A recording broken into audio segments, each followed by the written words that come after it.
안녕하십니까? 역사와 문화 속 숨겨진 진실을 탐구하는 시간입니다. 오늘 우리가 함께 나눌 이야기는 눈에 보이지 않지만 우리 삶의 모든 순간을 지배하고 있는 거대한 힘에 관한 것입니다. 그것은 바로 빛입니다.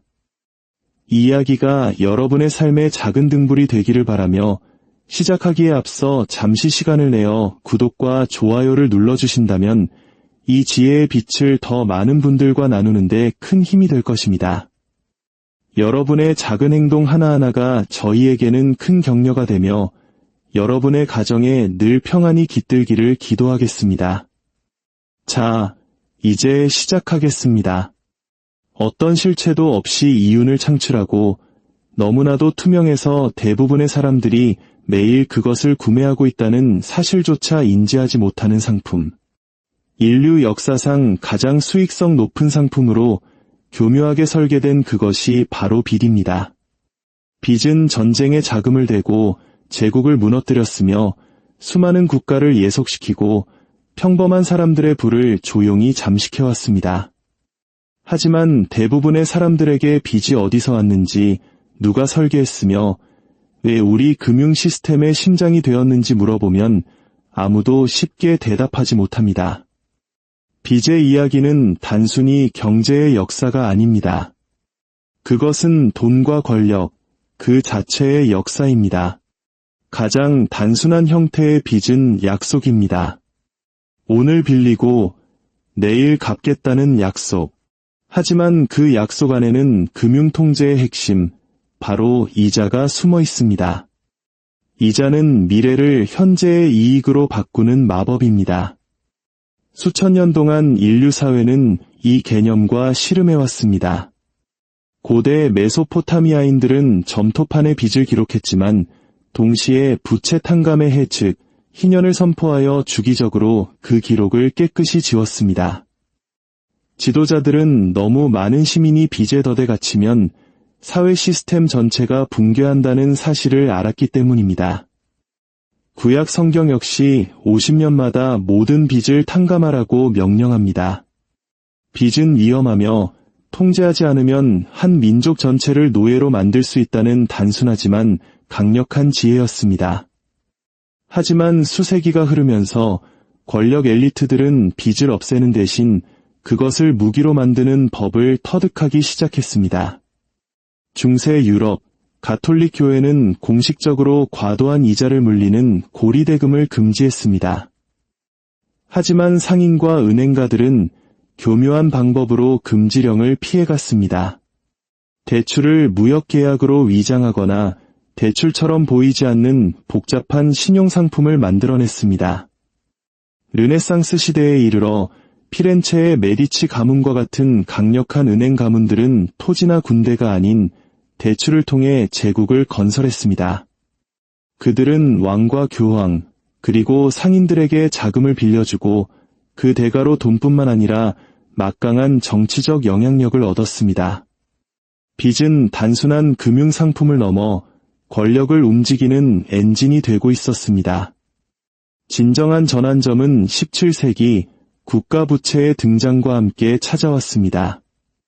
네덜란드 공화국이 스페인으로부터 독립전쟁을 벌일 때 그들은 자국민에게 채권을 판매하여 전쟁 자금을 조달했습니다. 투자자들은 정부의 빚을 사고 이자를 받으며 그 채권을 재산처럼 거래할 수 있었습니다. 순식간에 전쟁은 더 이상 왕의 금고에 있는 금이나 은의 양에 의해 제한되지 않게 되었습니다. 미래를 팔아 무한정 자금을 조달할 수 있게 된 것입니다. 이 모델은 곧 영국으로 전파되었고 1694년 잉글랜드 은행의 설립은 국가부채를 영구적인 제도로 공식화했습니다. 국가는 더 이상 개인에게 돈을 빌리는 대신 그 대출을 담보로 화폐를 발행하는 중앙은행으로부터 돈을 빌렸습니다. 역사상 처음으로 정부는 비상시에만 빚을 지는 것이 아니라 빚을 영원히 갚지 않고 계속 연장하며 살아가는 존재가 되었습니다. 그리고 이 빚을 관리하는 은행가들은 왕에게 없어서는 안 될 존재가 되었습니다. 빚은 개인 간의 계약을 넘어 국가 권력의 바로 그 토대가 된 것입니다. 그 수익은 막대했습니다. 정부에 돈을 빌려주는 것은 세상에서 가장 안전한 투자였습니다. 정부는 세금을 걷어 채권자에게 돈을 갚을 수 있었으니까요.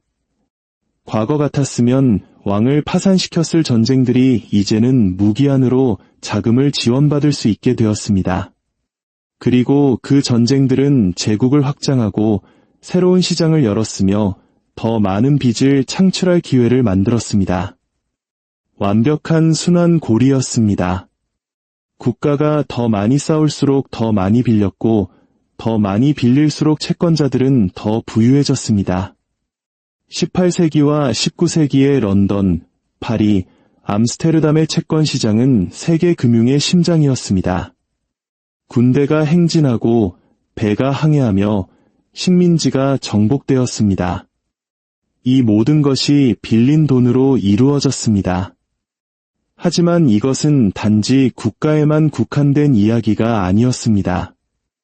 산업 자본주의가 확산되면서 평범한 사람들 역시 이 순환에 편입되었습니다. 철도, 공장, 사회 기반 시설이 모두 신용으로 건설되었습니다.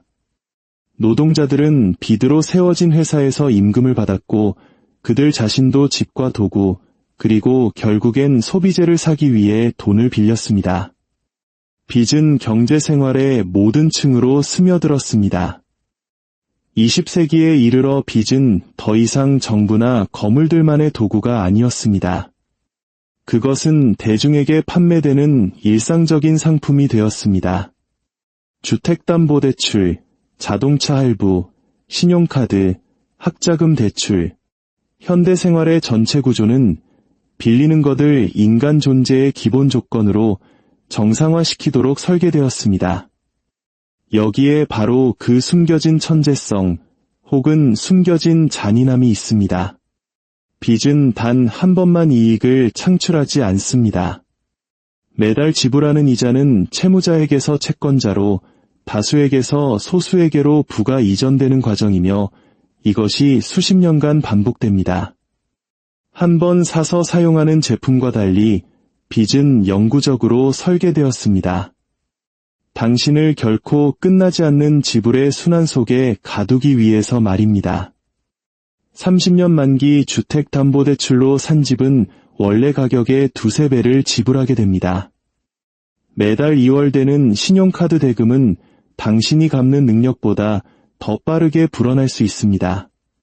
약속으로 시작했던 것이 어느새 덫이 되어버립니다. 그렇다면 빚은 단순한 금융계약이 아닙니다. 그것은 역사상 가장 성공적인 비즈니스 모델입니다. 공장도, 재고도, 원자재도 필요 없습니다. 시간 그 자체에서 부를 창출합니다. 이 사실을 가장 먼저 이해했던 암스테르담의 상인들, 런던의 은행가들, 월스트리트의 금융가들이 바로 현대 금융 시스템의 설계자가 되었습니다. 이 시스템은 단지 빚을 관리하는 것이 아니라 빚을 제조하고 확장하며 그 빚에 의존하여 생존합니다. 20세기 중반, 빚은 비상시에만 사용하는 도구가 아니라 세계 금융 시스템의 생명줄이 되었습니다.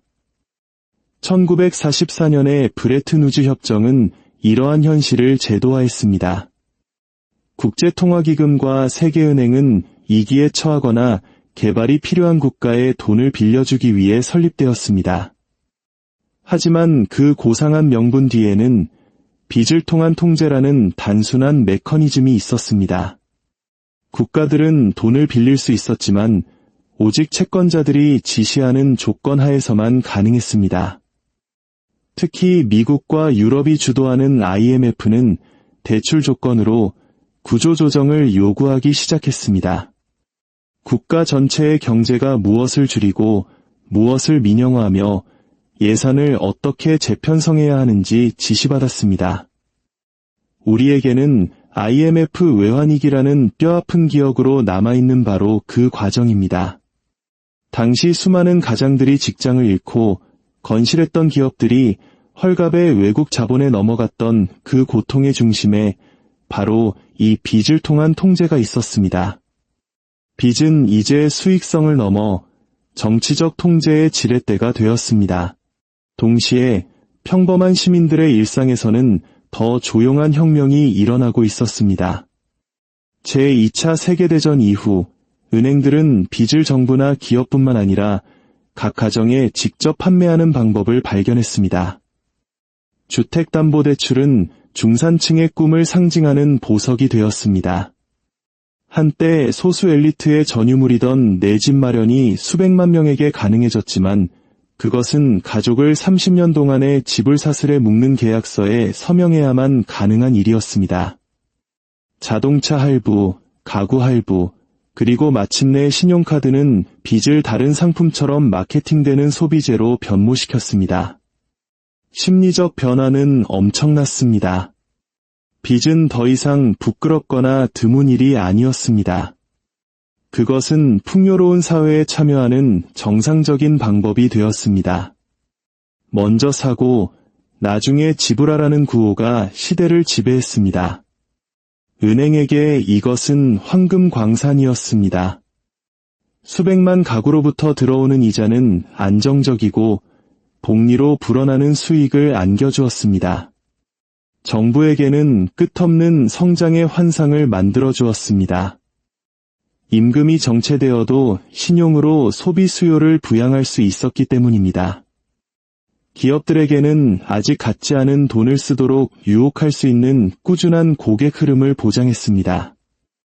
하지만 진정한 위험은 시스템 전체가 빚의 확장에 중독되었다는 것입니다. 은행들은 빚이 빨리 상환되는 것을 원치 않았습니다.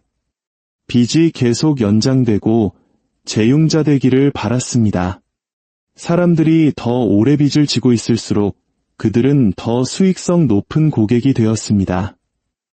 정부 또한 세금을 올리는 것보다 돈을 빌리는 것이 더 쉽다는 것을 배웠습니다. 정치인들은 오늘 혜택을 약속하고 그 비용을 미래 세대에게 떠넘길 수 있었습니다. 1980년대 이 중독의 결과는 더 이상 무시할 수 없게 되었습니다. 라틴 아메리카, 아프리카, 아시아의 개발도상국들은 호황기의 서구 은행들의 부추김을 받아 막대한 돈을 빌렸습니다.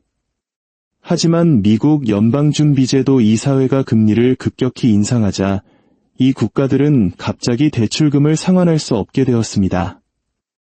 1982년 멕시코가 채무불이행을 선언하면서 부채 위기가 폭발했습니다. 해결책은 무엇이었을까요? IMF와 세계은행이 관리하는 더 가혹한 조건의 추가 대출이었습니다. 빚은 더디 되었습니다. 생존을 위해 빌리고 갚기 위해 또 빌리고 그 순환이 반복될수록 경제에 대한 통제력을 더 많이 잃어갔습니다. 한편 선진국에서는 금융산업이 빚 자체를 포장하고 판매하는 새로운 방법을 발견했습니다. 주택담보대출, 자동차 할부, 회사채 등이 한데 묶여전 세계에서 거래될 수 있는 증권이 되었습니다. 빚은 더 이상 빌리는 사람과 빌려주는 사람 사이의 계약이 아니었습니다. 그것은 그 자체로 잘게 썰리고 요리되어 모든 투자자에게 팔리는 상품이 되었습니다. 월스트리트는 상품을 생산하는 곳이 아니라 빚상품을 공학적으로 설계하는 곳이 되었습니다. 2008년 금융붕괴는 이 시스템의 논리적 기결이었습니다. 미국 주택 소유자들이 결코 집단적으로 채무 불이행을 하지 않을 것이라는 전제 위에 세워진 수조 달러 규모의 주택저당증권이 속절없이 무너졌습니다. 현실을 넘어선 빚이 끊어지자 세계 금융 시스템 전체가 흔들렸습니다. 정부들은 나쁜 빚을 판 사람들을 처벌하는 대신 그들을 구제하기 위해 나섰습니다. 이 시스템이 진정으로 누구를 위해 설계되었는지를 다시 한번 증명한 셈입니다. 평범한 가족들은 집과 직장, 저축을 잃었습니다. 은행들은 구제 금융을 받았습니다. 그리고 혼란이 가라앉은 후 빚의 사용은 줄어들지 않았습니다. 오히려 더 늘어났습니다. 빚으로 인해 발생한 위기가 역설적으로 중앙은행의 개입과 초저금리를 통해 훨씬 더 많은 빚을 만들어내는 핑계가 되었습니다. 빚은 이제 수익성이 좋은 상품을 넘어 없어서는 안 될 존재가 되었습니다. 오늘날 전 세계 부채는 300조 달러를 초과하며 이는 세계 연간 경제 생산량의 3배가 넘는 수치입니다. 역사상 인류가 이렇게 적은 수에게 이렇게 많은 빚을 진 적은 없었습니다. 그리고 이 거대한 부채의 산이 성장으로 칭송받는다는 것이 가장 큰 아이러니입니다. 빚은 너무나 정상화되어 우리는 더 이상 의문을 제기하지 않습니다. 20살 청년이 수천만 원의 학자금 대출을 받는 것은 미래를 위한 투자로 포장됩니다. 한 부부가 30년 만기 주택담보대출 계약서에 서명하는 것은 꿈의 실현으로 마케팅됩니다. 정부가 매년 적자를 내도 유권자들은 거의 알아차리지 못합니다. 그 결과가 단기적으로는 보이지 않기 때문입니다. 인플레이션은 상환을 가능하게 하는 숨겨진 세금으로 사람들의 주머니 속돈의 가치를 조용히 감소시키면서 부채 시스템의 명목상 힘을 보존합니다. 번영처럼 보이는 것은 종종 레버리지 위에 쌓인 또 다른 레버리지일 뿐입니다. 이 시스템의 가장 두드러진 특징은 부를 한 곳으로 집중시킨다는 것입니다. 모든 이자 지불은 채무자로부터 채권자에게로의 부의 이전입니다.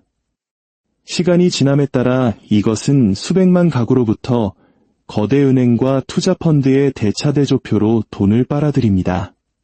자산이 있는 사람들은 값싸게 빌려 더 많은 자산을 구입하고 부를 이용해 더 큰 부를 창출합니다. 자산이 없는 사람들은 비싸게 빌려 상환의 굴레에 갇힙니다. 우리 사회에서 부의 사다리가 끊어졌다는 이야기가 나오는 근본적인 원인 중 하나가 바로 여기에 있습니다. 그리고 이제 중앙은행들이 디지털 화폐를 탐색하면서 빚의 다음 진화가 이미 지평선 위에 떠오르고 있습니다. 코드 수준에서 프로그래밍이 가능하고 추적 가능하며 통제 가능한 돈을 상상해 보십시오.